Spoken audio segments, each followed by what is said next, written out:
इसीलिए मैं कहता हूँ कि हर मैच का आखिरी मैच जो होता है वो आखिरी मैच होता है। और श्रीलंका जो है सीरीज हार गया, लेकिन जो है आखिरी मैच जीत गया और ज़बरदस्त परफॉर्मेंस दी श्रीलंका ने।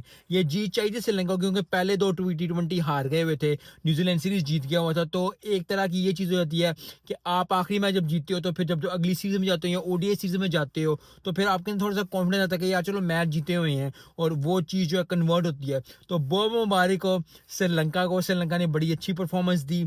ये मैच जो है चारों ने चित किया न्यूजीलैंड को। न्यूजीलैंड भी एक अच्छी टीम है, लेकिन हमेशा ही एक कॉम्पैक्ट और जिस तरह कंटेंट टीम होती है ना, वो न्यूजीलैंड होती है। और श्रीलंका और एशिया की टीम जीते, क्योंकि जब अफगानिस्तान खेल रही होती है, श्रीलंका खेल रही होती है, पाकिस्तान खेल रही है साउथ अफ्रीका के साथ, इंडिया खेलने जा रही है फिर एक दफ़ा ऑस्ट्रेलिया के साथ, तो ये एशियन टीम्स जब भी जीतती हैं तो बड़ी खुशी होती है, क्योंकि एज एन एशियन बड़े ज़बरदस्त परफॉर्मेंस लगती है कि बड़ी अच्छी बात है। और कई और मुल्कों में जीतना जाके बड़ी ज़बरदस्त